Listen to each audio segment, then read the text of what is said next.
Hello students, I am Dr. Tanmoy Biswas. I welcome you all in my channel Chemistry, the Mystery of Molecules.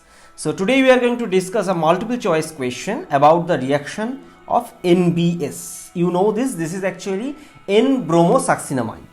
The question is that in front of this alpha amino acid react in presence of NBS and the structure of NBS is given in front of you. So what is the major product of this reaction? Okay, so in order to find out the answer, 4 options are provided in front of you. So you have to find out what is the right answer. Okay, so this is the question, and along with the question, another question could be asked, that what is the product structure after aqueous workup? Means whatever product we get after aqueous workup, what can we get? So do both 2 MCQ we are going to discuss in today's discussion.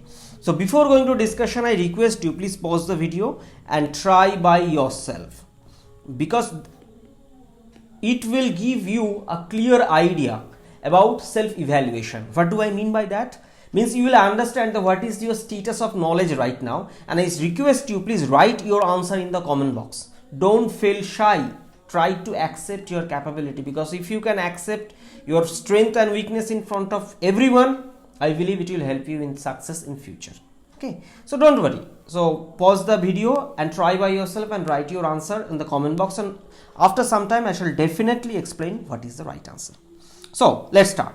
By the way, as usual, I first discuss about the nature of the reagent, because I believe this is essential. If you understand the nature of the reagent, then you will be you know much more better. So whatever question will given in exam, you will be able to answer. So first of all, let's discuss about the amino acid. Better to say this is actually a alpha amino acid. By the way, I have discussed few lectures on alpha amino acid. You may visit if you want to learn more about them. So alpha amino acid means there will be a carboxyl group, there will be a amine group, and there will be a means the amine will be attached in the alpha position. So this, and in this case you can clearly look at there is one proton. So based on 3, what property we can expect? Actually you can expect that 3 position for nucleophilic attack possible. How? See, first of all, you know amines are nucleophilic, there is no doubt. Okay, now question comes about the carboxyl group and the alpha hydrogen. Let me explain this thing little details. So which acid means this is. So now you can consider there are 2 types of hydrogen, two types of oxygen.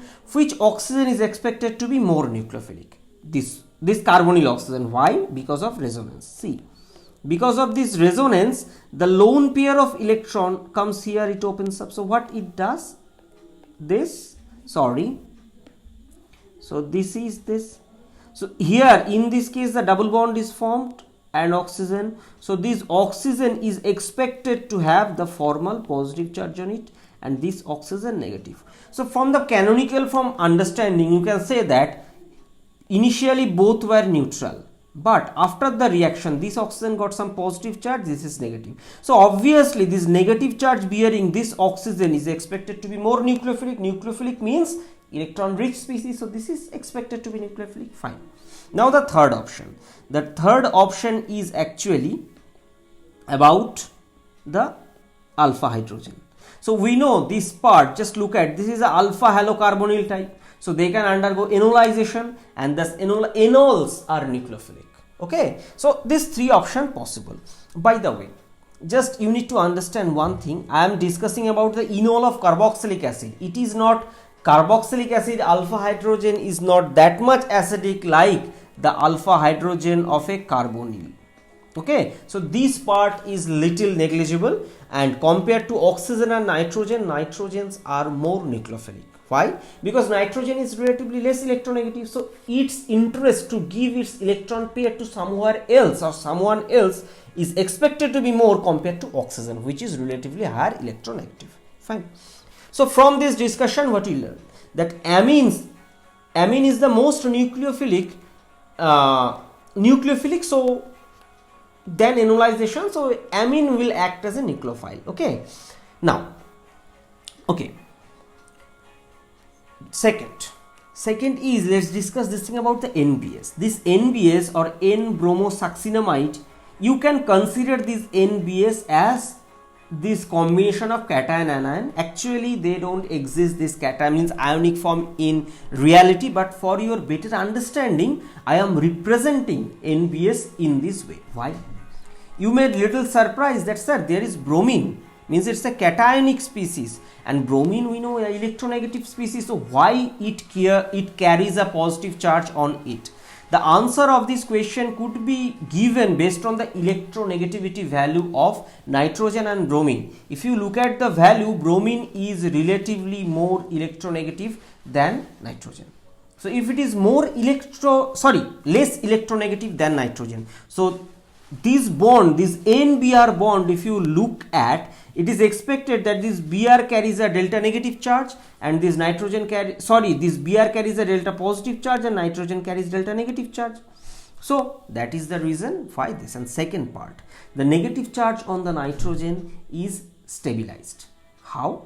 See, you can draw the canonical form in this way, that this charge will come here, it will open. So canonical form number 1 should look like, this is O minus, this is double bond N, this. Another canonical form possible which means that this negative charge will come here, this double bond will come here, it will open up. So the second canonical form is this O minus. Okay, so in this way the negative charge is doubly stabilized through delocalization. That is the reason it is stable. So from this thing what we actually got?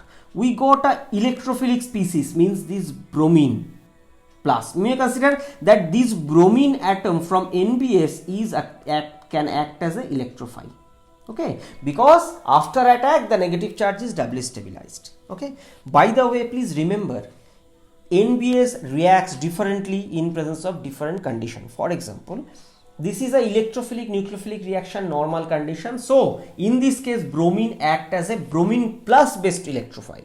But if you provide excess amount of heating or radiation means H nu, then it is expected that bromine, instead of generating Br plus, it will generate Br dot. So the reactivity pattern completely changes. But that's not the factor of today's discussion. So let's focus on our discussion. So that's what we understood, that it will act as a electrophile. So now from this slide here, the amine NH2 act as a nucleophile and this Br act as a electrophile. So they will react. So let's discuss how they react.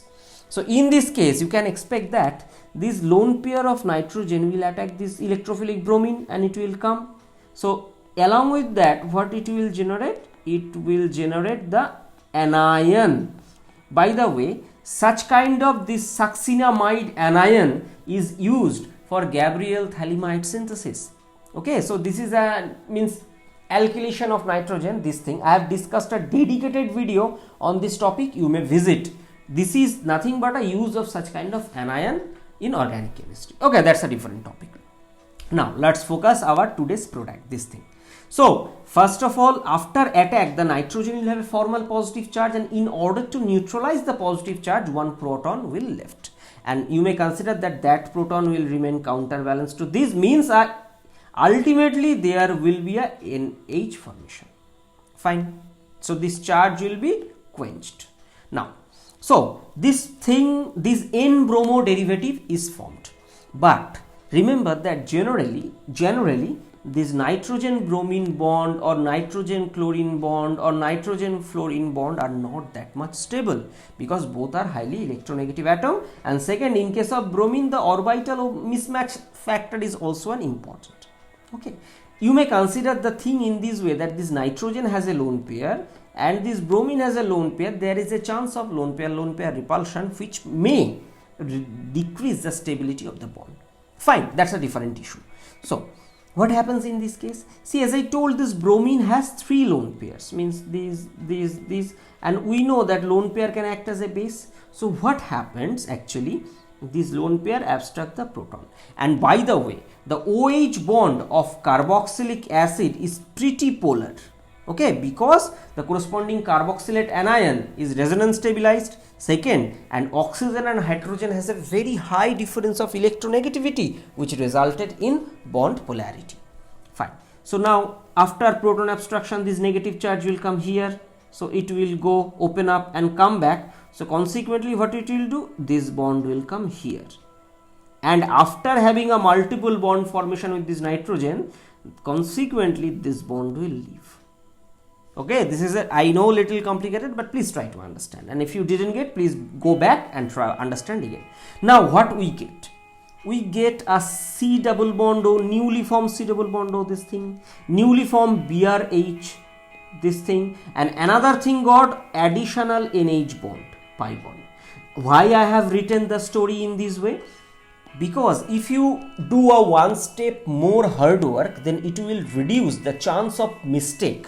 Okay, please try to practice in this way. And this is nothing but, now let's write the final product.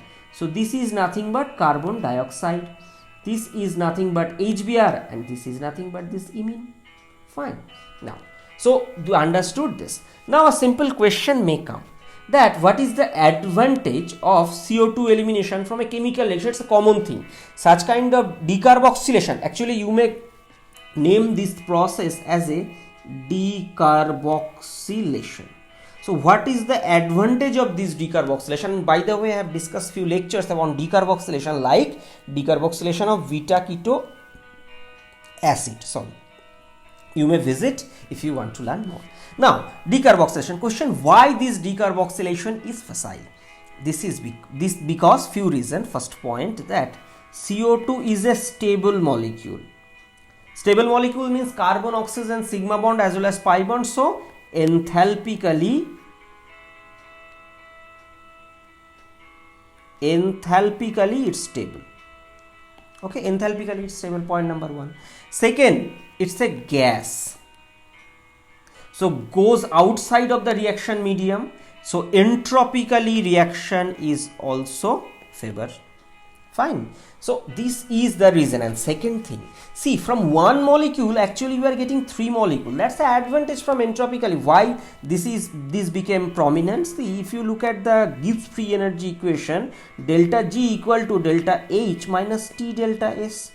Okay, so delta H is favored when it's negative, means energy is released. That thing happening because the carbon dioxide molecule is stable molecules, energy is released. So delta H wise this is favored. Temperature I am not considering. Delta S wise is favored from 1 to 3 molecules. So overall delta G is highly favored. So reaction is facile. Okay. Now, so what is the answer of today's discussion? So our answer of this thing is this imine. Okay. By the way, you can remember one strategy, that is this, because remember OMSGAP. Oxalic acid, malonic acid, succinic acid, glutaric acid, adipic acid, pimetic acid. So carbon, like one means this is actually a 2, 3, 4, 5, 6, 7. Actually they are dicarboxylic acid, and actually we are dealing the succinic acid derivative, this NBS, N-Bromosuccinimide from succinic acid or succinic anhydride, you may consider. Fine. So this is the answer of today. Now just remember, I have asked a second question, MCQ2. What is the product structure after the aqueous workup? See, I haven't mentioned any workup here, so please student read the condition properly, otherwise you may end up with the mistake, and that mistake is indicated by this question. What mistake? You may consider that's okay, imine, so after workup imine is not stable under aqueous, or you may consider the dilute acidic condition. So aldehyde, no, it will not happen because I haven't provided any workup condition, I haven't written. So this is the answer. But in the second step, for example, this is step number 1 and this is step number 2, H3O plus. If I read what will be the product, then the product will be converted into aldehyde. So just remember, changing the condition, how can the product change? And same, for example, in exam this thing may come after just initially only NBS or NBS in second step H2 plus, the products are different. Okay, so don't memorize, try to, first of all, don't memorize, try to realize logically. So memorize versus realize, but logically. Okay, so in conclusion, what you have learned today? We have learned today that amino acid oxidation to imine is possible by NBS as an oxidizing agent. Please remember this NBS in this case acting as an oxidizing agent, not simple bromination. Okay, fine. So this reaction may be considered an opposite kind of reaction of Straker amino acid synthesis. What do I mean by the statement? Straker amino acid synthesis means you may consider this is a carbonyl or aldehyde plus ammonia plus cyanide, or ammonium you may consider. So this is the thing. So what happens? Alpha amino acid means amine part comes from this ammonia and acid part comes from this cyanide group. So I have uploaded a dedicated lecture, please visit for better understanding. So this is considered an opposite kind of reaction of Straker synthesis. Fine. In the next, another bromine atom in NBS is electrophilic in nature, and we can consider this as a electrophile but under normal reaction condition. What do I mean? If you change the condition, means under high temperature or radiation, means H nu, then NBS is a source of Br dot radical. And what is the difference? Let me give you a very crude example. See, this is a alkene. So if you react this with Br plus, we know that bridge bromonium ion will from bromination reaction on alkene part pi bond will involve. But if you put Br dot radical, what is expected? Expected that this allylic bromination, because after reaction this will result in a allyl carbocation, which is aryl radical, which is resonance stabilized. I have discussed bromination reaction previously. You may visit if you want to learn more. So the last point we have learned, that is that CO2 elimination from a reaction or a molecule is highly favored due to the high stability of CO2 as well as gaseous nature. So thermodynamically as well as kinetically, CO2 elimination or decarboxylation is favored. Okay, so this is the end of this discussion. I hope you may like this lecture. So if you really like my video, then please like the video and write your opinion in the comment box and share this video among your friends so that others can enjoy the effort I am doing. And most importantly, if you think I am providing worthy content, then subscribe this channel, Chemistry, the Mystery of Molecules. And most importantly, thank you all for watching this video. Stay happy, stay blessed. See you in my next video.